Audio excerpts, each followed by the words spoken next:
Greetings and salutations, everybody. Welcome to the best damn movie-related show on the planet Earth, the John Campea Show, coming from right here on my YouTube channel. I am, of course, your host, John Campea, and it is an awesome honor and privilege, as it is every day, to have you, our international friends, gather around as we talk about our favorite things in the world, movies, movie news, TV, streaming, all that sorts of good stuff, and we've got a lot of it to cover today, and helping us cover it today is the one and the only Mr. Robert Meyer Burnett. Robert, how are you doing today, sir? John, it's Friday. There's new movies all over the place, and I'm there for them. It's good to have you here, my friend. And also today, we're very lucky, nay, blessed, to have one of the best guys in this business. I've worked with him for a long time. The one and the only, ladies and gentlemen, Mr. Dennis Zen is here, the Zen Master. Dennis, how you doing today, man? I'm doing great. I'm glad to be here because I finally get to talk to somebody about all the craziness of movies and television and entertainment, all that stuff that's happening since our crazy pandemic, and things are, at least here in the U.S., starting to get back to normal. And so I feel like there's a lot of good stuff to talk about. You know, it's funny because I had, for those of you who know, I had a little housewarming party the other day since we couldn't do it for like 4 or 5 months. And like Dennis showed up, and I realized once he came through the door, it's like, I haven't seen you in over a year. I mean, it's just been a long time since we've been. And then Rob, when you were over the other day too, we haven't seen each other in person until we went to go see Fast 9 the other day, which was good to see. And anyway, guys, it's good to have you guys here. It's so good to have you guys here. We have got a load of stuff to talk about, so we're going to be flying at a pretty good clip here today. But here's how today's show is going to go. We're going to start off by doing some predetermined topics, and then in the second half of the show, we're going to take your live comments and questions. If you want to get a live comment or question in on the show or an upcoming companion video, simply click on the tip link that's down in the description of this video, or you can enter it in manually at www.streamelements.com/movieblogtv/tip. You'll be getting your comment or question on the show, if of course it's appropriate for the show. And of course, you'll be supporting the channel at the same time. And all of us involved here at the show, thank you guys very, very much for your support. All right. Couple things I want to talk about here off the top before we get into our main topics here today, guys. And that first, I want to start off with a couple of movie reviews that I actually want to talk about. You know, one of the best, biggest pop cultural phenomena of the last number of years has obviously been Lin-Manuel Miranda's Hamilton. Well, he's got another stage production that he's turned into a movie with the help of director John M. Chu, who is the director of Crazy Rich Asians, and of course, the Oscar-winning Gem and the Holograms. Let's not forget about that one. But John M. Chu has directed In the Heights. Listen, I'll be very frank, very honest. I didn't think the trailers for In the Heights were necessarily all that great. I thought, okay, it's Lin-Manuel Miranda doing his Hamilton shtick. That's what we got. It's him doing his Hamilton shtick, and that's okay. But I didn't really think it felt like it had any heart. I mean, it's hard though. It's hard for a musical. I mean, first of all, it's difficult enough for any movie to really make a great trailer and to capture the essence of a movie. It's especially difficult for a musical. Like for a comedy, throw a couple of your funny jokes in it. It's not that hard to make a trailer for a comedy.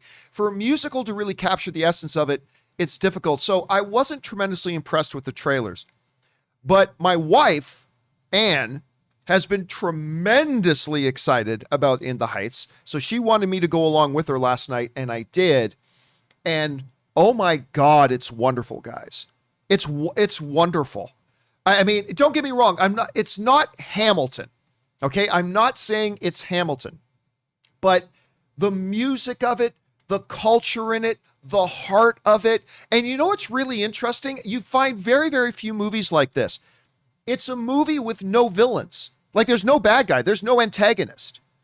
If anything, antagonist, it's kind of like, I guess, Perfect Storm, where the environment is the antagonist of the film or something like that. So like the environment and the circumstances that, you know, Washington Heights is going through is kind of the antagonist. But it reminds me a little bit of Queen of Katwe in the sense that it's just a good movie about good people doing good things. And people with dreams and aspirations and community and family, and the music. I mean, it's not quite as engaging or as catchy or as memorable as the music and everything in Hamilton per se. But I'm not going to lie, when the movie was done and we stood up, me and Ann started dancing in the aisle of the theater, and I started singing In the Heights. I mean, listen, and this In the Heights, even though I do like musicals, this In the Heights does not really seem like it's my kind of movie, and really under normal circumstances it's not. But I'd be lying to you guys if I didn't tell you it's anything but delightful. And I had a big smile on my face. My wife's eyes were still puffy this morning from all the crying she did in the theater too, because there's some really good emotional moments. The performances are fantastic. It's catchy. It's the right length. Like, it doesn't go too long. It fleshes itself out. I not much else to say here, guys, except go out and see In the Heights. But I will say this, guys, there was one kind of thing before the film even started, that there was this massive sense of hypocrisy about the film. Because as the movie was about to start, all the trailers had finished. They do this big, with the producers and writers and directors and whatever and Warner Brothers, they do this message before the movie started saying, "We're so glad you came back to the theaters," like Lin-Manuel Miranda and a couple of the producers. "We're so glad you came back to the theaters. The theaters is the place to see the movie. This is where you got to watch movies in the community, blah, blah." And all I could think about, and even one of the WB execs, the movie theaters, "So thanks for coming back to the movies." And I just thought, you hypocritical son of a bitch. You people are putting this thing out day and date on HBO Max that you're putting out in the movie theaters. And here you are, you're like, "Oh, this is the way to see the movie, guys, in the theaters. Thanks for coming back to the theaters." Like, you hypocritical sons of bitches. Anyway, that being said, that is my thoughts on In the Heights. Guys, any of you guys have a chance to see it yet? Look, even if it is on HBO, believe me, the music and the dancing and the choreography, this is something you do have to see on the big screen. But have you guys seen it? If so, what did you think? Jump down to the comment section below and let me know your thoughts. Okay, guys. One more quick off the top here. Another little review that I am also the only one in the triumvirate here who has seen this. And that's a good thing that I'm the only one who's seen this. A new movie came out on Paramount Plus. Now, of course, Paramount Plus has been making a lot of waves lately. They've been making a lot of news, right? Like, it is what CBS All Access was. They've morphed into Paramount Plus. They've been making some big moves, announcing big shows, big movies, all this kind of stuff. And they're come out of the gates with a movie that nobody's paid any attention to, despite the fact that it's like a sci-fi epic with Mark Wahlberg and one of my favorite actors on the planet, Chiwetel Ejiofor, called Infinite. So Infinite dropped on Paramount Plus yesterday. And man, I gotta tell you, is this movie awful. Oh my God, this movie's bad. And here's the funny thing about it. The funny thing about it is that if I sat down, like if Mark Wahlberg came over to my house, which of course he does often, lying. But if Mark Wahlberg had come over to my house with like a little 4-page outline of Infinite, and said, "Hey, take a look at this, Campea. Tell me what you think." And I just read a 4-page outline of it. Guys, I'm not kidding. I would have said it sounds brilliant. It really does. Now, when we watched the trailer, Rob, you and I were talking about how it felt a lot like it has a little bit of Assassin's Creed. It's got a little bit of Highlander. These guys who have the ability to remember their past lives and all their experiences. So the basic gist of the movie is this: you have this race of beings called infinites. These are people with the gift of remembering all their past lives, and they're able to carry over all their memories, skills, knowledge, everything as they do. But these infinites are broken into 2 separate groups. There are the groups called the believers, which believe that they have this gift as a way to benefit the world and mankind, and to use their knowledge to help push mankind further and do better and all that kind of stuff. But then you have another group of infinites called, what are they called? The nihilists, which believe that this thing is a curse and all they want to do is die. They just want to die.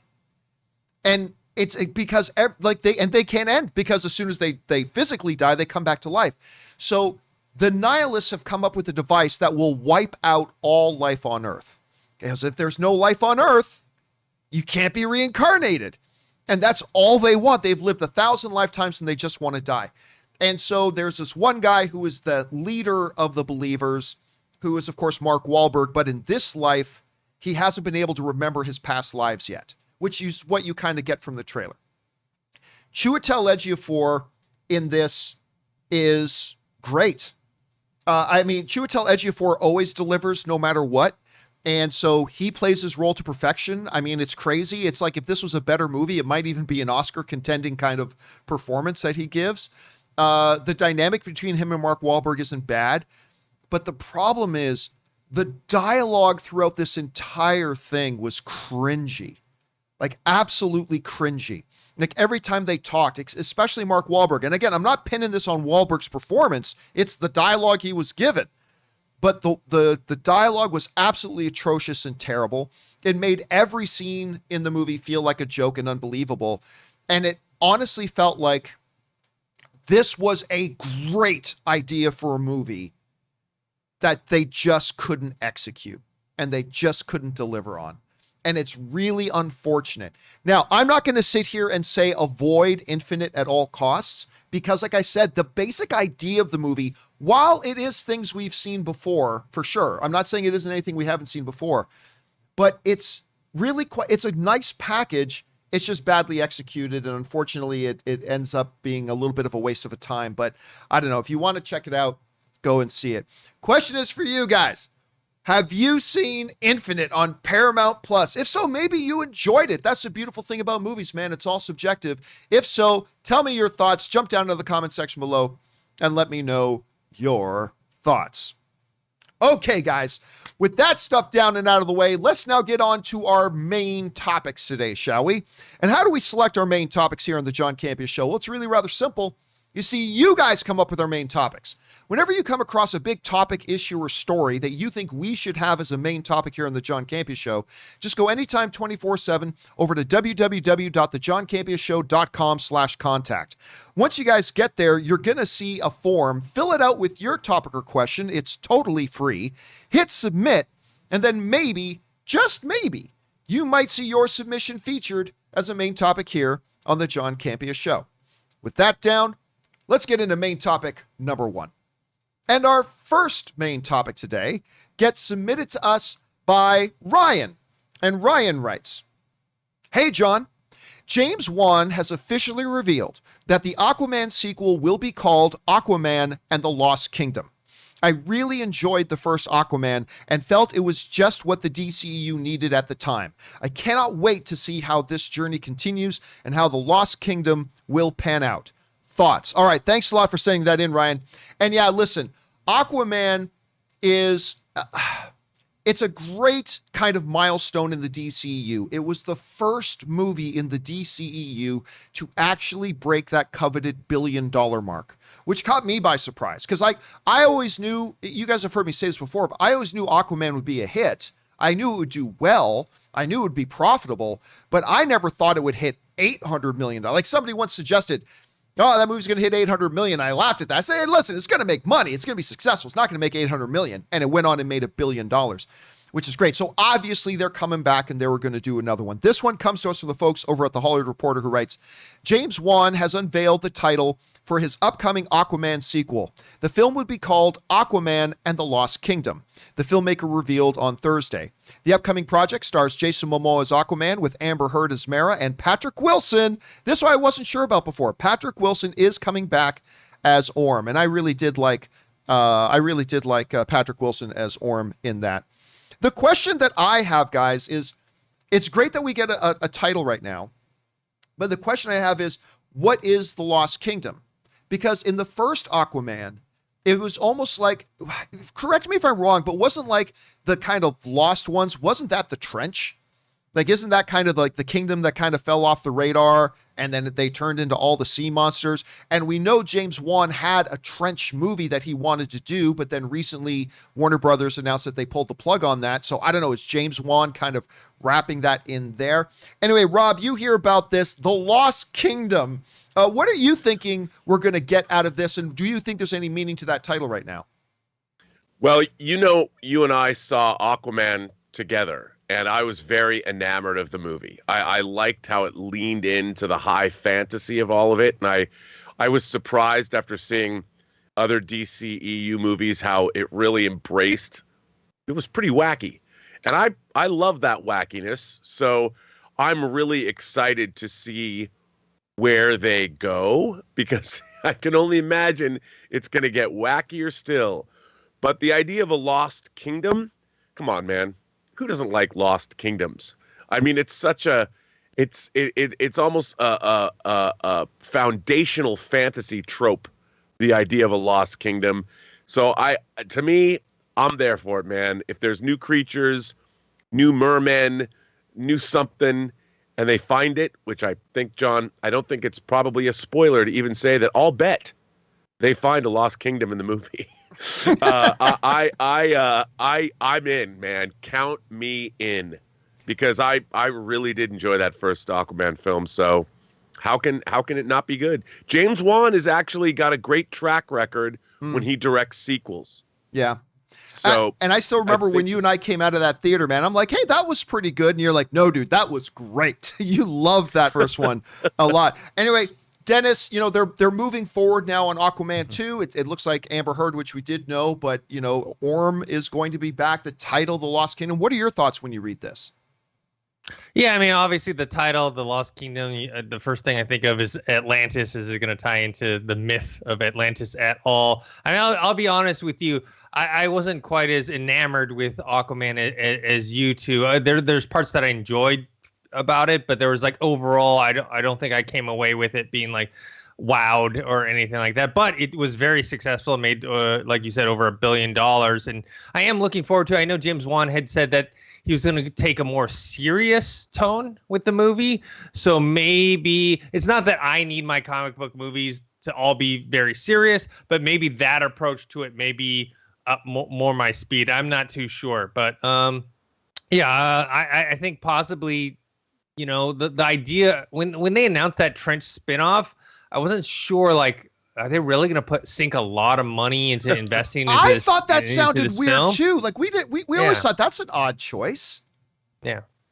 So if they wrap it into this movie, it makes more sense because you have Aquaman, Jason Momoa, and all the other things that come with that to engage people into that storyline. So maybe it works better than that way. Well, the question is for you guys. You guys have now heard Aquaman 2. It's now got a title, The Lost Kingdom. What are they talking about? I mean, under normal circumstances, we might think Atlantis, but I mean, we already know Atlantis. Is it the trench? Or is he wrapping the trench in? Is it going to be something else entirely? What do you guys think? Jump down into the comment section below and let us know your thoughts. Okay, guys. With that down, let's move into main topic number 2.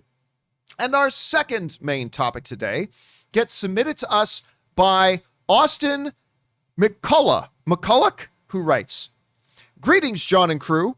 Just wondering if you saw the new images from the set of Indiana Jones 5. It's mostly a train, which isn't special on its own, but the train is decked out in Nazi markings. How are Nazis in this movie? At his age, shouldn't this film be taking place sometime in the 70s? What are your thoughts?" All right, thanks a lot for sending that in, man. And yes, the movie that I still think there's a 20% chance never actually gets to theaters. Indiana Jones 5. They're actually filming it now. We got our first look the other day at Harrison Ford on set, decked out in the hat, in the jacket, in the pants, with his skinny little chicken legs there. I mean, as somebody who's been a big doubter of Indiana Jones 5 ever happening, I gotta say, it did make the heart feel kind of good seeing Harrison Ford back in there again. And they are, of course, filming. And we've been getting some behind the scenes shots, but this was interesting.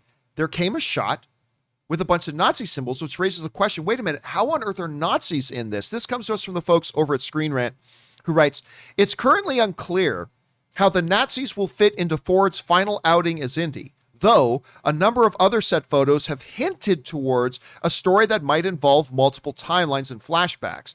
Should that be the case, it would be a nice treat for fans to get to see the archaeologist punch some Nazis one more time before hanging his hat up. With just over a year left until Indiana Jones 5 arrives in theaters, only time will tell the nature of their appearance in the film. So yes, now look, obviously, when a lot of us think of Indiana Jones, we think of him fighting Nazis until you get along to the Kingdom of the Crystal Skull, which a lot of us just like to forget about and pretend doesn't actually exist. So there's that. But it's true. We come into this one, and all of a sudden we start seeing a bunch of images like these that are on the train in Indiana Jones. So this raises a couple of possibilities. Possibility number one, that this is a flashback scene. Just like in Indiana Jones and the Last Crusade, where they flash back to young Indiana Jones, getting his whip and getting his little chin scar and getting the hat. Maybe this is a flashback to Harrison Ford in his younger days when he was still fighting Nazis for, religious relics or whatever, what have you. And maybe we'll get another actor playing Indiana Jones. Maybe they'll DH Harrison Ford. I don't know. Possibility number two, James Mangold, the director of this film, who also directed Logan and Ford v Ferrari and a number of other great films, is going completely bonkers, guys. He's going completely bonkers. And he's like introducing time warping and whatever. And the Nazis from the 30s are now in the late 1960s, early 1970s. I think that's highly unlikely, but I suppose it's something that's on the board. I probably think the best possibility here is flashback, but I suppose other things are possible. Dennis, when you see these images and you're seeing Nazi symbols and all that kind of stuff, what's the first thought that comes to your head about what it is they might be doing here? Yeah, I mean, the first thought is obviously flashbacks because that's kind of the easiest, most probable way. Or they, what you're talking about with alternate timelines, going the man in the high castle route, and somehow Nazis are still around. The thing is, we already saw Kingdom of the Crystal Skull, which takes place after, World War II, and the Soviets were the enemies there, and I don't remember them making mention of the Nazis as some sort of significant threat at that time. So I don't know. And also with the train, also you see the markings on the train. So it's not like a secret type of thing, right? It's not like the Nazis have gone underground and they're, Right. a threat. They're showing their hand. So it's most likely a flashback, but, an alternate timeline thing. The thing I think of, too, is like when you look at all the Indiana Jones films, Raiders and Last Crusade, you're like, oh, the better ones have Indiana Jones fighting Nazis all the time. The ones the ones not as good, Temple of Doom and Crystal Skull do not. So it's like, okay, let's just go back to what actually works for Indiana Jones. Yeah. What was the name of that movie, guys? That kind of B movie that they did where the Nazis have actually been hiding out on the moon for 70 years. Iron Sky. Iron Sky. So maybe they're pulling like an Iron Sky thing here where like 1971 Indiana Jones discovers the Nazis have actually been hiding in a cave somewhere, right? I don't know. Rob, you start seeing all this stuff. What do you think they're doing here? Well, first of all, a couple things. Tomorrow is the actual 40th anniversary of the release of Raiders of the Lost Ark, June 12th. Oh, I didn't realize that. And yeah. And they released, of course, the 4K versions of all the Indiana Jones movies this week on 4K if you can get them. I heard from when I say a trusted source, I'm not making it up. I heard last night from someone who heard from two people who have read the script and said the script is great. So that's the first thing I've ever heard about the actual screenplay. No title. But they said the script was really good. Or my friend said he heard the script was really good. Well, don't forget that James Mangold is working with the same screenwriters that he did Ford v Ferrari with. So I'm not surprised to hear that the script is great. I mean, in Logan, I would imagine this script is rock solid. Now, I think obviously it's a flashback scene, but I would offer this. In Raiders, they talk about how Hitler was nuts on the subject of the occult. Yeah. And had people all over the world gathering occult artifacts. I'll bet you, and in the Indiana Jones movies, we've seen the Ark of the Covenant, then we've seen the Sankara stones, then we've seen the Holy Grail, and even we'll call them multi-dimensional, whatever you want to call them, that was in Kingdom of the Crystal Skull. So there is supernatural powers at work on Earth in the Indiana Jones universe.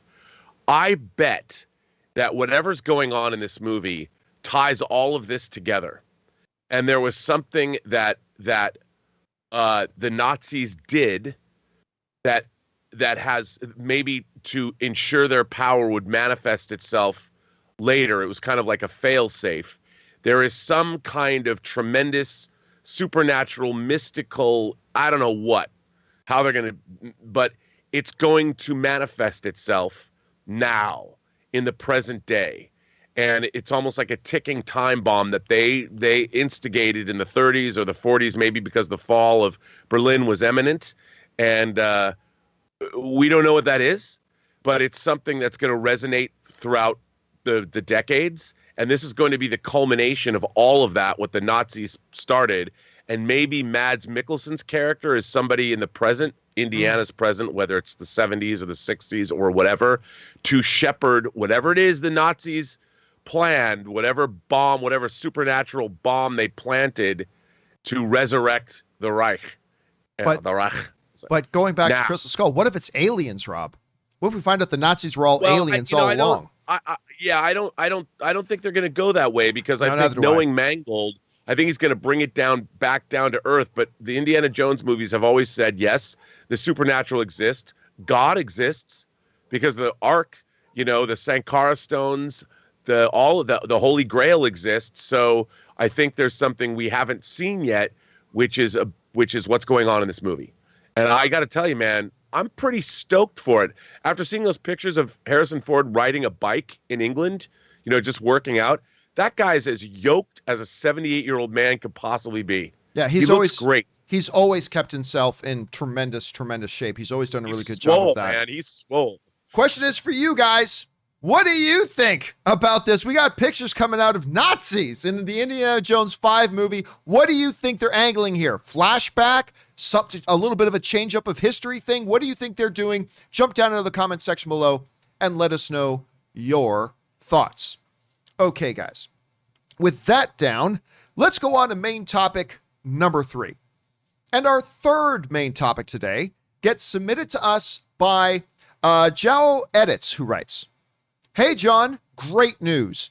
Deadline reported that a TED TV series is in the works." And we're not talking about TED as in the TED Talks, but TED as in the talking teddy bear. TED TV series is in the works at Peacock, with Seth MacFarlane in talks to reprise his role. He does the voice of Ted. For now, there are no plans for the film's Mark Wahlberg and Mila Kunis to appear in the series, which is expected to be a prequel to the 2012 movie. I love Ted. This is fantastic. What are your thoughts? All right, thanks for saying that in. And yeah, listen, when it comes to just the Ted movies are not, Quentin Tarantino. They're not Shakespeare. But when it comes to just delivering laughs, for me, they don't get much better than Ted. I mean, Ted is really great at just making you laugh. Is it the greatest stories? No. Is it the greatest dialogue? No. It just makes you laugh, and they're great. And even though I didn't think the second one was quite as good as the first one, it had some of the biggest laughs I've ever had in movie theaters. So I've always liked it. Now, Peacock, which is still an absolutely ridiculous name for a streaming service, but I've been saying a lot over the last couple of months, they've really been impressing me. I find myself using the Peacock app a lot more than I ever thought that I would, and they continue to make moves. And of course, in the recent weeks, Rob and I have talked about some stories about some moves they've been making. But now, they're looking about bringing a Ted series. Okay, so this comes to us from the folks over at the Movie Web who write, Ted is heading to the small screen. Seth MacFarlane, who wrote and directed both Ted movies, in addition to voicing the vulgar teddy bear, is finalizing a deal with NBC Universal's Peacock for a live-action prequel TV series. The 10 episodes straight-to-series order would bring back MacFarlane in a similar capacity by heading the creative direction and providing the unique voice of the animated character. And that last part, that MacFarlane is in a similar capacity by heading the creative direction and providing the unique voice of the animated character, to me, that's kind of the key thing here. Because if they were to say, doing a Ted TV series, interested, and if they said, and Seth MacFarlane will be one of the producers, which means nothing, then I'd probably lose a lot of my interest. There is no Ted without Ted MacFarlane running it. Seth MacFarlane running it. And if they're saying that he's going to run the whole creative on it and still do the voice, yeah, I mean, it would be cool if it did have Mila Kunis and Mark Wahlberg, but it doesn't need to. All you need is Ted. So I'm going to guess it's Ted when Mark Wahlberg's character was a lot younger and all the different adventures they would have. And again, look, much like the Ted movies, guys, I'm not expecting Shakespeare. I'm not expecting, world-renowned writing. All I'm looking for is some laughs. That's what the movies gave me, and if the TV series can give me the same, I, for one, will be pretty happy. Rob, you hear that they're moving ahead over there at Peacock with a TED TV prequel. Good idea, bad idea? Are you looking forward to it? What do you think about this? Well, this is going to seem weird, but I loved the first Ted movie, but I hated the second Ted movie. You're not the only one. Yeah. And I thought that they completely missed the boat. The first Ted movie had a certain, let's call it verisimilitude, like in the world, Ted, I could believe that Ted was somehow real, but because the way they played the story, and then by the Ted 2, it just became absurd, and I didn't buy it anymore. So I'm really hoping that Seth MacFarlane during this series brings it more back to the way the first movie sort of worked, that, okay, Ted exists in the world, but it's still the real world that we exist in. Like nobody's taking a boat out to the middle of the ocean and dropping off a laptop. You're doing weird things that are more from an animated series than live action. So I'm hoping that it's good, because as I said, I really enjoyed the first Ted. I thought it was a really great comedy. So I would definitely pull for something like that. I just hope that they take it in the right direction. Dennis, you hear that they're going to do another Ted. This time it's going to be a series on Peacock. I mean, you got Seth MacFarlane involved. What are your thoughts on this? Good idea, bad idea? How do you see it? Yeah, it's interesting because me, as someone who doesn't really watch or kind of the main things that Seth MacFarlane is known for, like Family Guy and American Dad, I wasn't really super hyped for the Ted movie, the first one. And, I enjoyed it. I didn't love it, but I enjoyed it a lot more than I thought. And to tell you where my thoughts or my kind of idea of Ted, I completely forgot that there was a second movie until you just mentioned it like a few moments ago. I was like, oh, there was a Ted 2. And I know I saw it. It just, that whole thing blended together. So as far as a TV series, I particularly don't need to watch it. But if a lot of people are buzzing about it and say, hey, it's really, really good, I'll probably go check it out. But yeah, it's going to take place, either when Mark Wahlberg's character is a teenager or something like when, they mentioned in the beginning of the first Ted that when Ted becomes like a celebrity at first, and he goes around and goes on all the different talk shows and all that stuff. So maybe it covers that part. But yeah, I mean, it's expected. They're not going to spend the money on Mark Wahlberg and Mila Kunis and all that stuff for a prequel TV series on Peacock, which I think Peacock is free, isn't it? Like it's the only streaming service that is free. They do something interesting. They have what HBO Max is now trying. They have multiple tiers. So they have a free tier, which doesn't give you everything, but it gives you most of what they have with commercials. Then they have the next tier up, which is like $5 a month, where you get almost everything. And then they have another tier up where you get absolutely everything and no ads or something along those lines. So they have, because HBO Max is introducing that now. Yeah. HBO Max now has a tier where you can pay $5 less, so like $10 a month with some ads, which, Rob and you talked about. Just $5 off to get ads isn't enough of an incentive, but still, it is neat that Peacock is trying that kind of approach. And if people are going to tune in to watch, Ted, question is for you guys. What do you think about this? Seth MacFarlane's doing. Listen, I'm not going to lie to you. I never would have thought that they would do something like this, but I kind of like the idea. I'll at least be interested in checking out and see how it goes. How do you guys feel about it? Jump down into the comment section below and let us know your thoughts. By the way, Payne Perry sends in a super chat badge in the live chat. Thank you, Payne. Appreciate that, man. Okay, guys. With that down, let's move on to main topic number 4. And our fourth main topic today gets submitted to us by Alan Renshaw. And Alan Renshaw writes, I saw an article that said an animated Lord of the Rings movie is coming to theaters. I like the series, but this feels like an odd choice. What do you think? All right, thanks a lot for sending that in, man. And yes, of course, Lord of the Rings is, well, number one, the original Lord of the Rings trilogy. I think a lot of people acknowledge like some of the best movies we've ever had. It is still talked about and celebrated all the time. Amazon right now is in the midst of shooting and developing their Lord of the Rings series, which apparently is going to be like the most expensive television series of all time. They have spent obscene amount of money on getting this thing's going. So New Line saw that and thought, we still have the rights to make certain types of Lord of the Rings material. And Amazon has kind of given us all this free publicity. Why don't we take a crack at making another Lord of the Rings thing? This comes to us from the folks over at Joe Blow who write, per Deadline, The War of the Rohirrim, that's going to be the name of the movie, The War of the Rohirrim, focuses on a character from the book's appendix, the mighty king of Rohan, Helm Hammerhand. Of course, a little bit connected to Helm's Deep. Anyway, and a legendary battle that helped shape Middle-earth heading into Lord of the Rings. The anime pick will expand the untold story behind the fortress of Helm's Deep, delving into the life and blood-soaked times of Hammerhand. Overall, the movie is a companion piece to New Line's Lord of the Rings trilogy and is set roughly 250 years before the movie during the Third Age. All right. So look, I'm not going to lie. Like, my first thing that I thought of when I heard that they were going to do an animated Lord of the Rings prequel, I thought, okay, so cheap, straight-to-home video, kind of like DC and Marvel's animated stuff. But then I read, no. New Line is actually treating this dead serious. They want to make this a full theatrical film talking about this. So there's two different approaches the way I look at this. Number one, the whole notion of the history and the background to Helm's Deep, going into the story of Helm Hammerhand, of the Rohirrim. I love the Rohirrim in Lord of the Rings. The scenes with the Rohirrim and King Theoden are some of the best.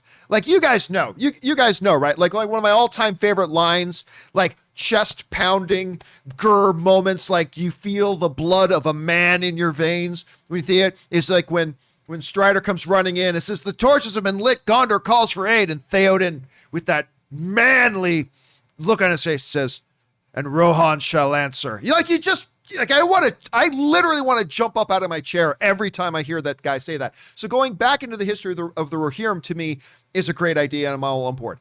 How do I feel about it being animated? I don't know. So I'm a little iffy on that part. I'll tip on the side of saying I'm interested. I like that they're focusing on the Rohirrim. I like that they're setting about 250 years previous. I like that it's going to be focused on Helm's Deep. There's a lot of stuff there to like. How will it turn out in an animated format? Theatrical, though, not made for video. Well, I don't know. We'll see. Dennis, we've got Lord of the Rings coming to Amazon. It is still one of the hottest names in entertainment. Them doing an animated movie. I don't know. What did you think when you heard about this? Yeah, I mean, my immediate thoughts went to a streaming series because that's kind of been the thing now. You have like, obviously, I just watched the Pacific Rim animated series on Netflix. I watched the Dota series on Netflix that Rob worked on. They did the Castlevania one, and they're doing a Resident Evil one. So I just immediately thought they're doing some sort of I thought it was going to be like on Amazon Prime. They're going to do like some sort of animated series that was going to lead into to help build momentum for the live action series. And then when I read that, I was like, oh, no, this is a movie and it's coming out in theaters. My thought was like, man, like obviously Lord of the Rings is a very popular property, and people want to see anything that comes out of it. But it's like, you really have to do something special, especially in the animated world, when it's not a Disney or for kids or anything like that, to get people into the theaters to watch this. So in a way, it's almost like, look, they're not spending the budget of a live action series, but at the same time, it is kind of a risky endeavor to go straight into theater, especially after the pandemic as well. So I don't know, if they're really going to kind of get the return that they may be expecting. Rob, you hear about this. I know you're a big Lord of the Rings fan. You have some connection. You did some work on those releases. Anyway, what do you think about this idea about doing like 250 years earlier, about the Rohirrim, Helm's Deep, in an anime style? How do you think about it? Well, the first thing I thought about is, why isn't this a live action movie? Like, they might not have the rights to do a live action film, and they're going the anime route. There's a lot of great talent involved in this series, the writers and of course the animator. They've really got a great group of people working on it, and I would assume that the script is damn solid. But my first question is, why do it? Why do an animation? This sounds like it's a standalone story. It illuminates part of the Third Age that we haven't heard about. It's a really interesting character that they're going into. The Rohirrim are obviously great. We Theoden, and we love the Riders of Rohan. So the origins of them, I think, are a natural, and I'd love to see this in live action. But barring that, I mean, it seems. Look, while I like the idea, it just seems like a strange cash grab. But I understand. I mean, it ain't show friends, it's show business. So why not? But again, if you can get away with making this story, I would love to see it in live. I would go back to New Zealand and shoot this thing. Make it live action. I don't know why do it as an animated film. The question has to be asked, does New Line even have the rights to do live action now? Well, that's what I would assume. Yeah. I bet they don't.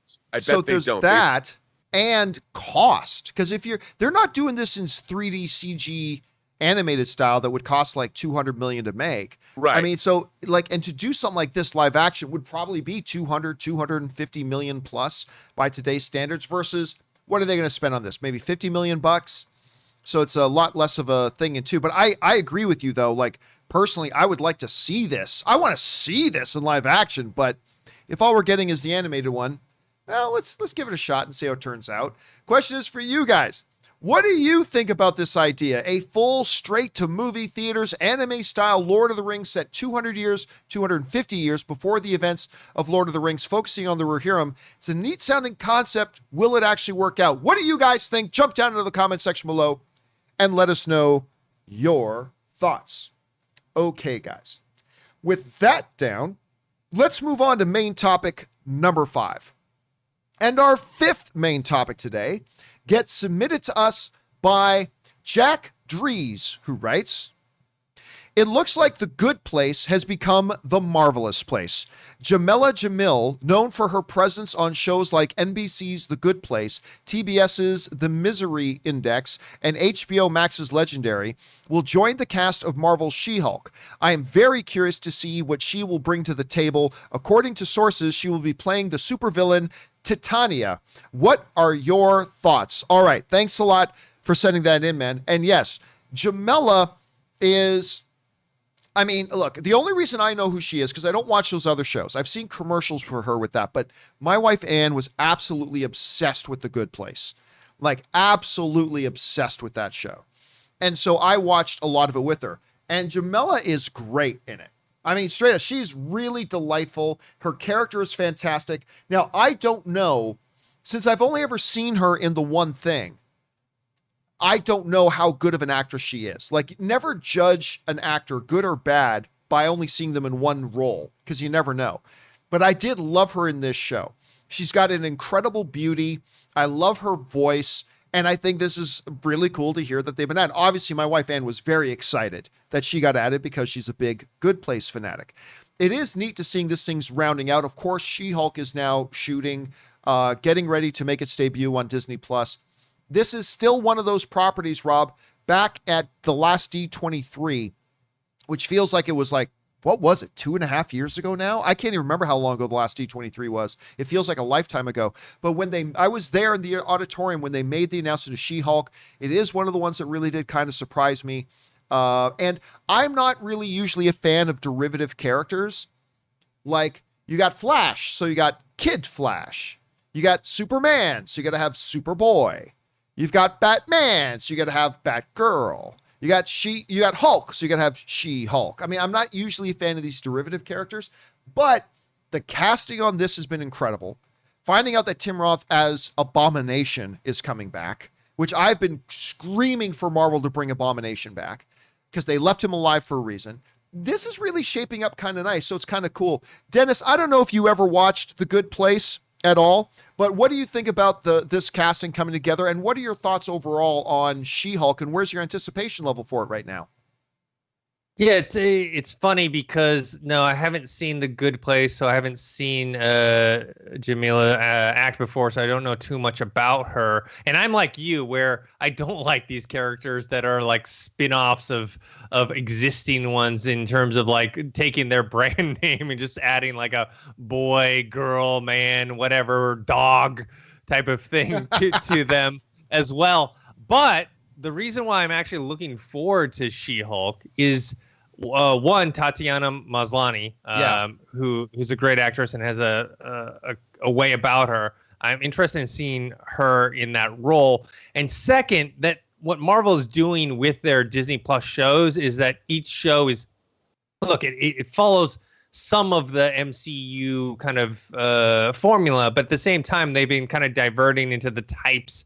You know, WandaVision was very different than Winter Soldier and Falcon, and then also now you have Loki is very different from those as well. And from what I've been hearing is like it's supposed to be kind of like a legal comedy with some action to it. So I'm interested in seeing something that's different, and that's what, in order for the comic book kind of genre, whether it's in movies or television, to survive, they need to come up with different ways to kind of introduce or like have the different tones for these series and movies. And so we've seen that kind of like even animated with Invincible, and we saw that with The Boys and whatnot, and just having something different, a different approach to it, and then existing in the same universe, I think it is a great way to keep people interested instead of doing the same thing over and over and over again. All right, so to give a little bit more background on this character that she is going to be playing in this thing. This comes to us from the folks over at Variety. So some of the stuff we talked about, but some of this is information on the character she's playing. The She-Hulk series at Disney Plus has cast Jameela Jamil in the major role. Variety has confirmed with sources. Jamil will reportedly play Titania, a Marvel supervillain with incredible strength, which I guess you're going to have a character like that if she's going to be the foil to She-Hulk, with incredible strength and a frequent rival of She-Hulk in the comics. Jamil is best known to American audiences for her starring role in the critically acclaimed NBC comedy The Good Place, on which she starred throughout the show's 4-season run. She also currently hosts the TBS game show The Misery Index, which I have never watched. I don't know, my brother-in-law Ray might watch a little bit of that. So she's this character. She is a foil in the comics to She-Hulk. Anyway, Rob, you hear about her being cast in it. What do you think about her? What do you think the role she's been cast as, and where are your thoughts on this right now? Well, I mean, I think she is a great performer, and I love the way she looks. I mean, she's obviously a beautiful woman, but she has this like an ethereal sort of timeless beauty to her. And I think as a villain, or I can't imagine somebody better, at least in terms of, it's going to be interesting, the tone of this, what this She-Hulk show is going to be. And I mean, obviously it's going to be in the Marvel universe, but I see it almost like an Ally McBeal or something.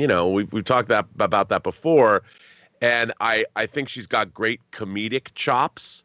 And I think she has just what it takes to bring, I think she's going to be a great villainess. I mean, I really do. And I got to tell you, John, I'm really excited for this show. And although I think of all the Marvel shows that they're doing so far, this one has the greatest potential to be a letdown because we've had so many. I mean, they're leaning into the legal profession here. So it's going to be a courtroom. There's been so many courtroom dramas. And I love courtroom dramas. But this one, it's going to be like, how are they going to take the Marvel Cinematic Universe and give us a great courtroom drama that isn't like something we've seen before? That's what I worry the most about. I mean, they've got, as Dennis pointed out, Miss Lansky. I always get her name wrong. Ms. Lonnie. She's great, and I think she's a great choice for Jennifer. We'll see, but I this whole thing makes me really excited for this show. I think, again, Marvel does a great job casting these parts. Yeah, they do. And I think this whole thing really, I gotta say, I'm more excited for the show now than I was, but I have much trepidation going in. They're gonna have to update Titania's or Titania or whatever however you pronounce the characters' names outfit. Have you guys seen that? Yes, I did. Yes. Yeah, it's looks like a cross between a Las Vegas showgirl and a dominatrix. So they're gonna have to do something about that. They'll probably play with that. But hey, the best thing about Ms. Lonnie, good Canadian girl. Good Canadian girl. That's all I'm saying. Anyway, guys, question is for you. What do you think about this casting for She-Hulk, and where's your expectations levels right now for She-Hulk? Jump on down to the comment section below and let us know your thoughts. Okay, guys. With that down, we've got one more main topic here to discuss. That was kind of a little bit like an off the top because it just came out this morning, but that is this. You know, the Disney Plus shows have come bursting out of the gate. I mean, along came WandaVision, became like the first couple of episodes. It took a couple of weeks for people to catch on, but it became a pop cultural phenomenon. Everybody was talking about WandaVision, so on and so forth. Then came Falcon and the Winter Soldier. I didn't think Falcon and the Winter Soldier was quite as good as WandaVision, but again, it won over the audience. It had big debut numbers, all that kind of stuff, so we had some momentum.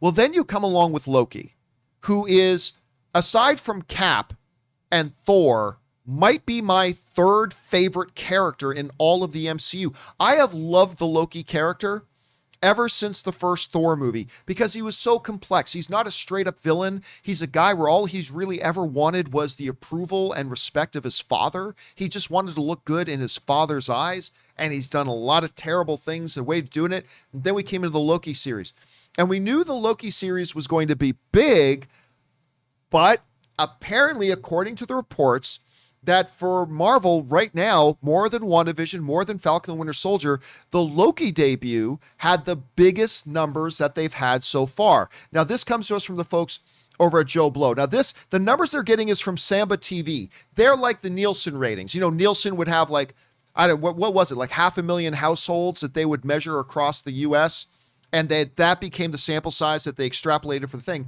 Well, Samba actually monitors 3 million households, okay? Which is actually, if I'm not mistaken, and I might be, I think is more than what even Nielsen used to monitor. But they monitor 3 million households, and it says this. Samba TV measures streaming viewership in 3 million terrestrial smart TV households for at least 5 minutes, and they reported that Wednesday night's premiere of Loki drew 890,000 U.S. households. Remember, that's 890,000 out of the 3 million sample size. So that's almost 1 out of every 3 households that they monitor, that they then later extrapolate over there, was watching Loki. This sets the record as the largest U.S. premiere day audience of any of Marvel's Disney Plus shows. Samba TV went on to say that clearly the growing number of households during tuning in on day one proves that the Marvel Disney Plus series are growing in momentum. For example, WandaVision debuted with 655,000 people watching out of those 3 million.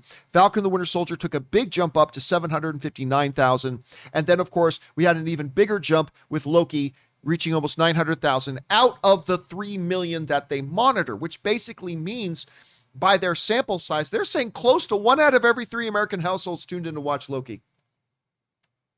Now, it may not maintain that ratio. Maybe it's much smaller than that. And Disney Plus and Netflix and all these streaming services are very hesitant of actually giving out their actual numbers, so we may never know.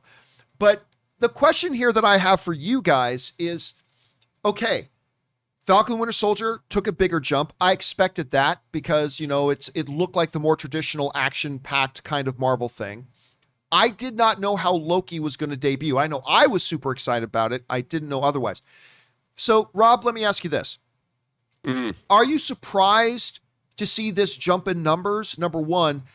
And whether yes or no, what do you attribute that jump in numbers to? Is it just the growing momentum of the MCU on Disney Plus? Is it the growing of Disney Plus, which has been slowing down a little bit? Is it the popularity of Loki? Is that the main thing here? Is it something else? How do you see this? Well, I mean, first of all, number one, Loki is a beloved character. And I think Loki has been around. Vision and Scarlet Witch and Falcon and Winter Soldier, those are all characters that came later.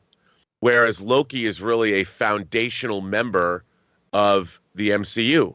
And Tom Hiddleston has been certainly, I think, maybe the best foundational villain. Obviously, the man, Loki brought an alien invasion to New York City. And I think that Loki is a character that people love. He's a beloved character, and now he's getting, and also remember, he's dead. He died. Again, and now for the fifth time? But I know he's definitively dead. Well, at least a version of him was dead. So I think that this has a lot going for it in terms of all the three shows that they've done. I think even the casual fan would have more interest in this than Falcon and Winter Soldier or WandaVision, which are more secondary characters. I mean, Loki is a foundational character, really. So that you've got that going for you. But two, I think this show, the way they marketed the show, this looked more traditionally bonkers and entertaining than the other two shows did, just from the trailer perspective. And I think there was a lot of interest in this show. And I think, like anything, people want to see this because one, they love the character, and two, it looked good. That's I think there it's, and whether people want to admit, I know people in the pundit space, there's a kind of, we're in the midst of a Marvel backlash, which I don't quite understand, because we've certainly been getting very well produced, very intriguing entertainment from these MCU shows. And I don't know why people would think that we would be getting anything less than A-list television. But we are kind of in a Marvel backlash. But still, I think this shows that people love the Marvel Cinematic Universe. And there's an excitement there, and we're seeing these characters presented in ways we hadn't seen them before. There's a lot more time to delve into their backstory. And like you and I both talked about, that scene between Owen Wilson and Loki just sitting in that room told us more about the backstory of the character. And you know me, foundationally, I always say the first and foremost, it's always character. And they're doing that with this show. And they're taking things all the way from Brazil and the Adjustment Bureau. They're really wacky. And I just think it's a lot of fun, and people know it is. So that's why they're watching. Dennis, you've seen these numbers come out now. Number one, were you expecting these kinds of numbers? What was your first impression of the Loki series, and what do you attribute these growing numbers and Loki being the biggest one they've had so far? Yeah, I actually really enjoyed the premiere episode for Loki. I actually not that surprised, just for a couple reasons. One, obviously, with the Loki character, like you mentioned, John, he is a beloved character. He's one of the best villains in the MCU. Everyone loves Tom Hiddleston's portrayal of him. So seeing a series with him in it, I think a lot of people were anticipating that. And then you have the Marvel brand. Obviously, the jump from Netflix and now to Disney Plus. Yeah, some people are going to have to kind of restart their expectations or reboot their expectations. But, I know there is kind of what Robert's saying, this Marvel backlash, but that backlash is kind of limited to kind of our internet bubble of people. Yeah. When you talk about, you talk to most of the people that are watching this, they are not the people. They're not the ones watching this show. They're not the ones, online talking about Marvel. They're just the casual, like, I have Disney Plus. What's cool? Oh, it's a Marvel thing. The thing I'm most surprised about is the WandaVision numbers, because, Wanda, Scarlet Witch, Vision, those characters aren't like supremely popular, I feel like the Winter Soldier, Falcon, and Loki are much bigger characters and much more popular. And so when I see WandaVision being even that close to what Falcon and the Winter Soldier did, that's kind of what surprised me. And that's kind of the power of the Marvel brand. Rob, when you now look at this landscape, and we see, WandaVision was a big hit. Falcon and Winter Soldier had even bigger numbers coming out of the gate. Now we see Loki have even bigger numbers coming out of the gate. I can't remember what the next one is. Is Hawkeye the next one to come out? I can't remember. What's the next one to come out?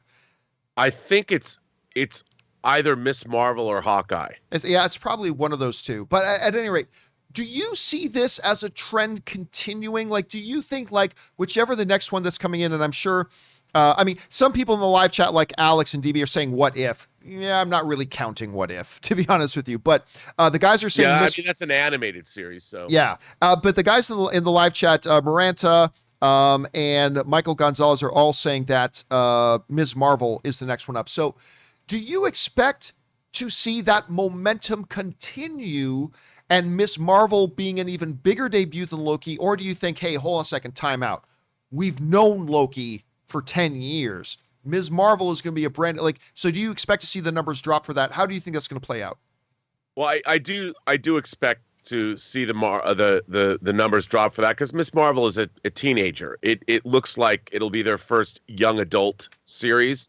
So I think that might immediately turn some people off. But on the other hand, Marvel is very smart. They're building their tapestry and everything is playing into everything else. And we've got, John, 4 Marvel feature films coming out before the end of the year.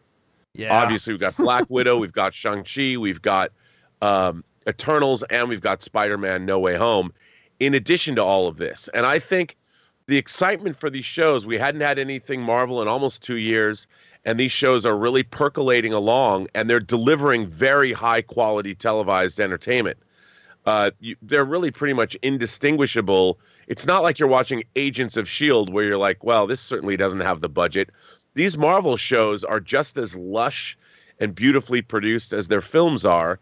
And I think that it shows, like Dennis said, outside of our internet bubble, people are loving these shows. They love the MCU, and they're delivering really interesting entertainment.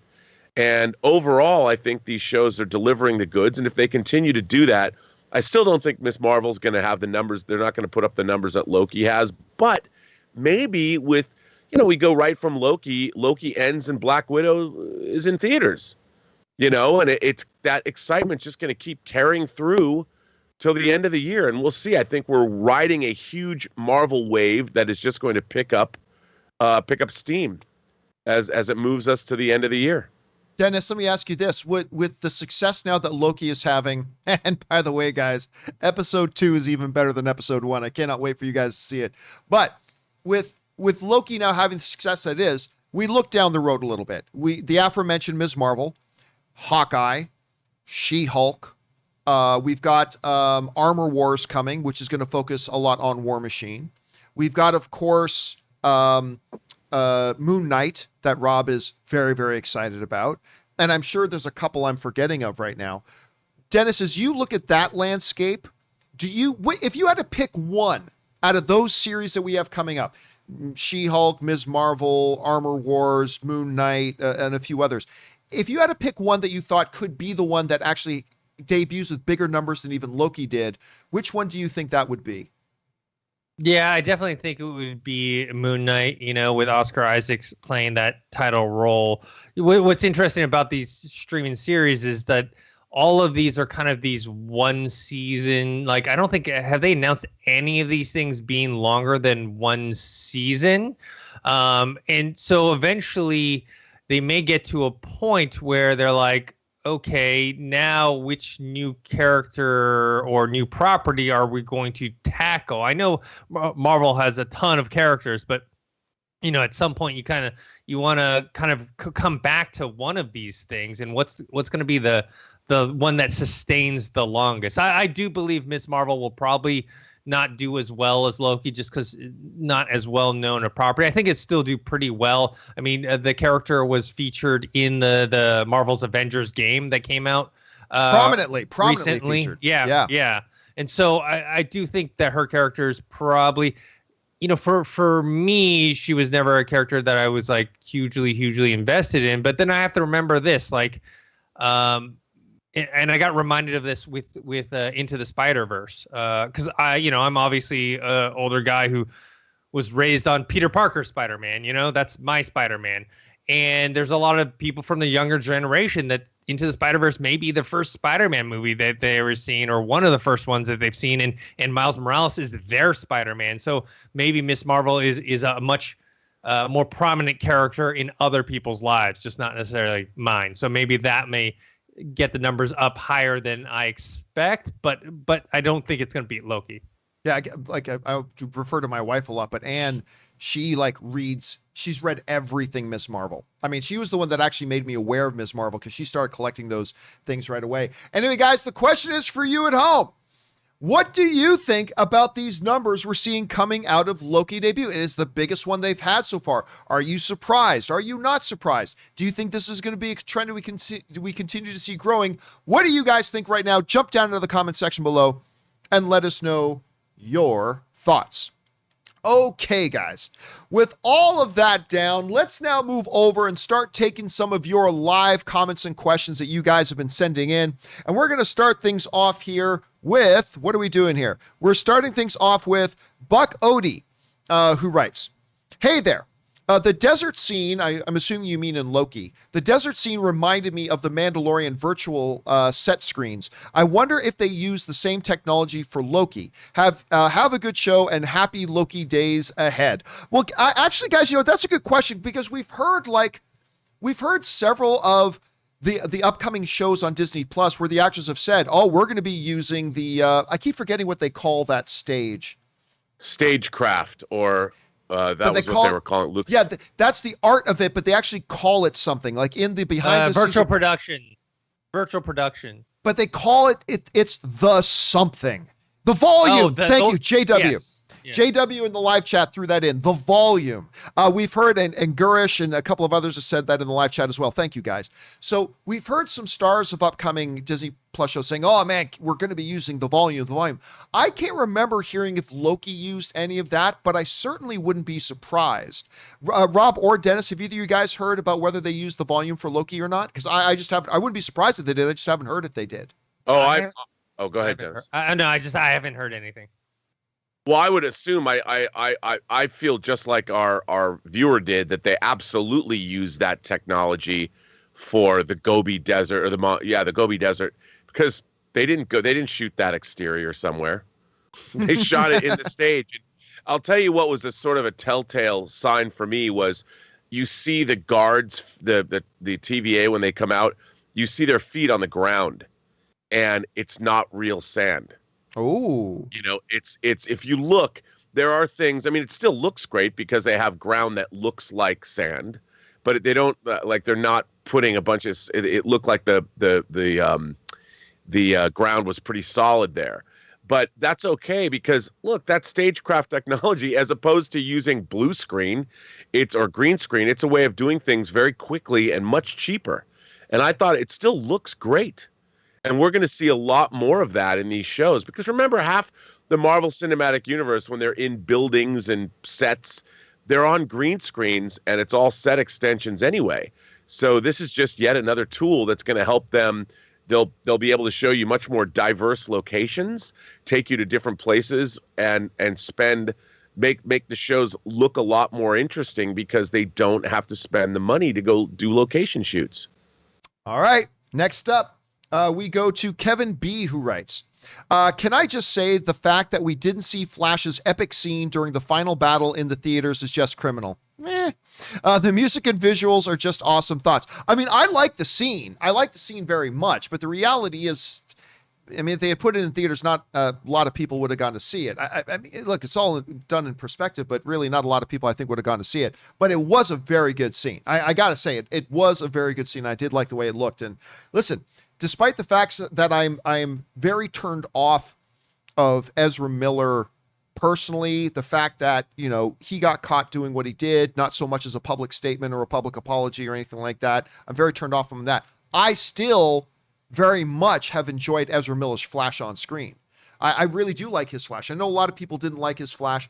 I mean, the biggest argument I always hear from people when complaining about Ezra Miller's Flash is, why does he run like that? He does nobody runs like that. And I remember I had this argument with somebody. I can't remember who it was. I was having this argument with somebody. That's not how you run. I'm like, really? So tell me, how does somebody who runs at near the speed of light run?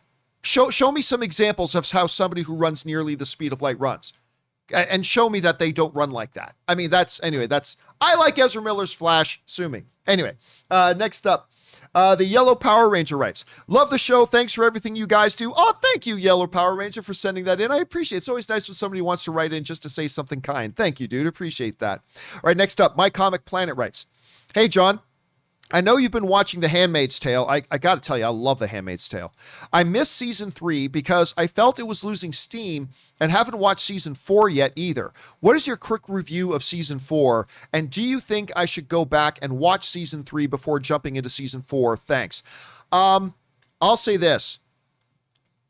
There has not been a more transformative season of Handmaid's Tale, and I won't give anything away.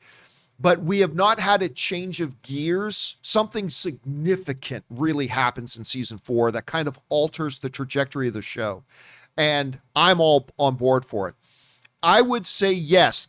Finish. Now, you're also talking to somebody who I quite like season 3. It wasn't my favorite season, but I did quite like season 3.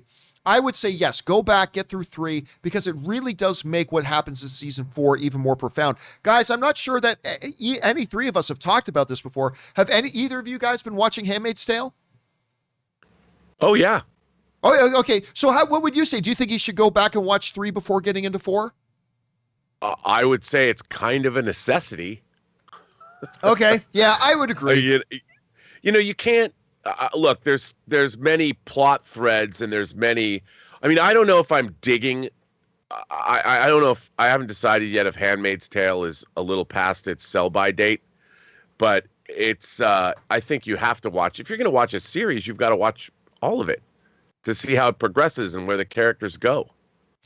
All right. Next up, we've got DJ Potat Skins writes, hey, John, new watcher of the show. Thank you very much for being here, DJ. My son turned me on to your channel, and I watch daily if I can. Well, it's good to have you here, man. I have my own movie-type podcast, too. Anywho, my poser for you, will Loki set up events coming in Thor Love and Thunder with Hiddleston in it? Indy 5, gold blanket. All right. You know what, guys?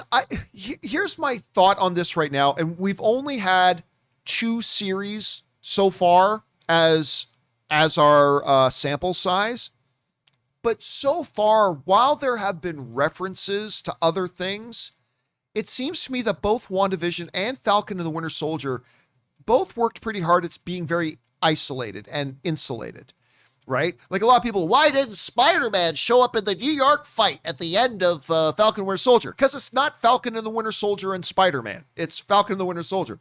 But it feels like they've been doing that. So my guess here is that, no, I do not believe Loki is setting up Thor Love and Thunder.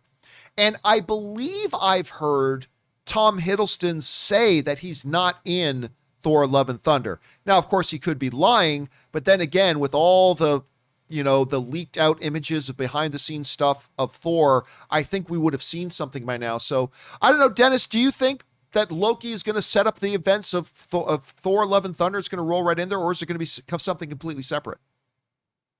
No, I think it's going to be something completely separate. It's that thing that I was mentioning before, where you have people who are more casual fans of, let's say, comic book movies, Marvel specifically, where they don't have the time to watch every single. I mean, I know these are limited series and it's not that much, but still, it's a time investment that some people that are fans of the movies don't want to invest in watching them. And it's, a lot of times whenever a property that gets adapted from a television series, where they end up being like they'll do like, I don't know, 5 or 6 seasons of a movie or TV series, and they want to make a movie of it. They're trying to make it as inclusive as possible. So they try to set up everything that's, that you don't have to watch the show for. So I don't imagine them, other than maybe some glancing references to the Loki series, I don't see anything that's major that's going to happen, that's going to take place, because they'll be like, let's say for some reason they make some